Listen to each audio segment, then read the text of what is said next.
5 وقت نماز پڑھو، بال بچوں کی خدمت کرو، بس یہی کافی ہے۔ اگر یہی کافی سمجھتا ہے جب تو بیچارے کی عقل ناکافی ہے، ایسا لگتا ہے۔ اس لیے کہ اگر ہر سانس اللہ کی عبادت میں گزرے کسی کا، سارے سال روزہ رکھے، ساری رات عبادت کرے، ہر وقت اللہ اللہ کرتا رہے، جب بھی کافی نہیں ہے۔ نہ اللہ کی نعمتوں کا شکر ادا ہو ہی نہیں سکتا۔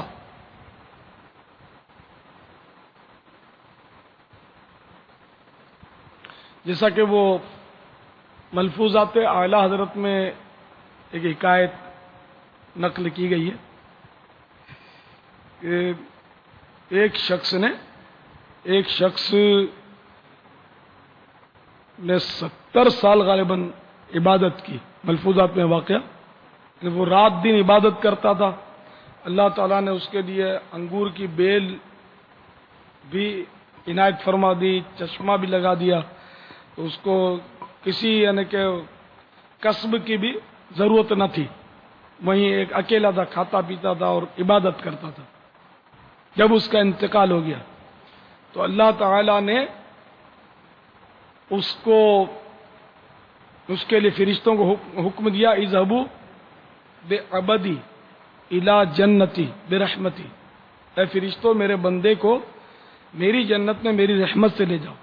تو اب اس نے کہا کہ یا اللہ، میں نے اتنی جو عبادت کی ہے صرف تیری رحمت سے کیوں؟ تو اللہ نے فرمایا اچھا ٹھہرو،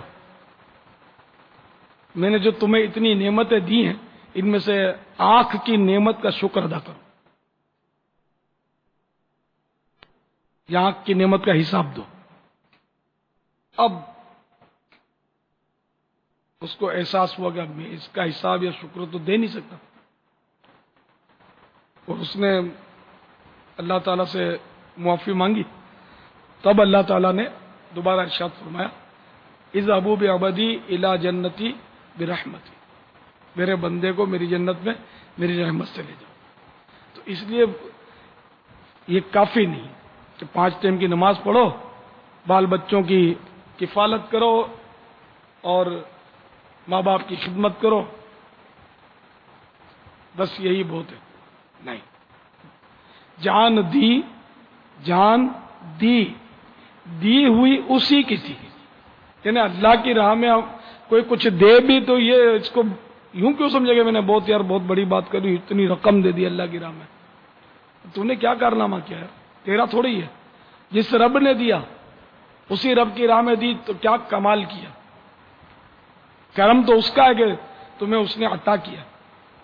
تو جان جس نے دی، اللہ تعالیٰ نے ہمیں جان دی، اگر وہ ہم نے راہ خدا میں قربان کر بھی دی تو کیا کمال کیا۔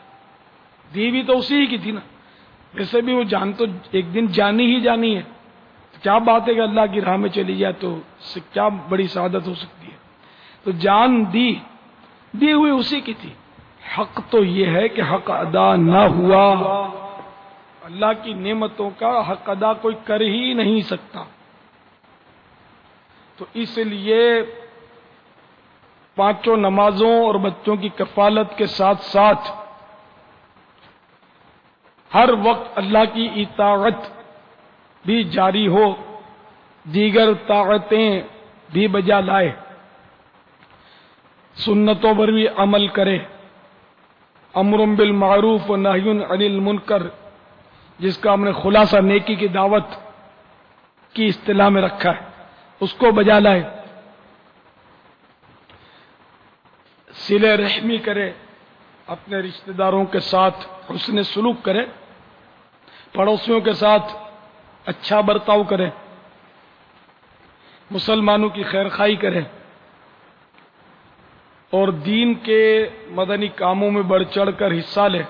الغرض اس کی ہر حرکت اور ہر سکنت عین اسلام کے مطابق ہو، دین کے مطابق ہو، سنت کے مطابق ہو، شریعت کے مطابق ہو۔ تو اس کو بجا لانے کے لیے الحمدللہ دعوت اسلامی بھی ایک بہت اچھا ذریعہ ہے کہ اس کے مدنی ماحول میں علم دین حاصل ہوگا۔ جب علم دین حاصل ہوگا تو انشاءاللہ عمل کا جذبہ بھی ملے گا اور دوسروں تک پہنچانے کی بھی انشاءاللہ توفیق نصیب ہوگی، اور اس طرح زندگی جو صحیح گزرے گی۔ تو اس لیے 5 نمازیں پڑھ لو اور بال بچوں کی خدمت کر لو، یہ کافی نہیں ہے، بلکہ فرض علوم بھی ادا کرنے ہوں گے۔ نماز جنازہ بھی پڑھنی ہوگی، جہاں کوئی کفن دینے والا نہیں کفن پہنانا ہوگا، غسل کرنے والا نہیں غسل دینا ہوگا۔ یہ بہت سارے مسائل ہیں جن کو سیکھنے چاہیے۔ تو جو فرض کفایہ ہیں وہ تو چلو دوسروں کے ذریعے بھی ادا ہو جاتے ہیں اکثر، لیکن فرض عین ہیں وہ تو خود کرنے ہوں گے، خود سیکھنے ہوں گے۔ تمام فرائض جو اس پر ہیں نافذ، اس کے علوم سیکھنے ہوں گے۔ تجارت کرتا ہے، تجارت کے علوم سیکھنے ہوتے ہیں۔ خریداری کرتا ہے گاہک، اور یہ تو میرے خیال میں شاید ہی کوئی اس سے بچے خریداری کرنے سے، تو اس کے ضروری مسائل بھی سیکھنا فرض ہیں، ورنہ تو حلال حرام کہ اس کو پتہ ہی نہیں چلے گا۔ وہ جس کو حلال سمجھتا ہوگا وہ حرام ہو جائے گا، وہ سود ہو جائے گا۔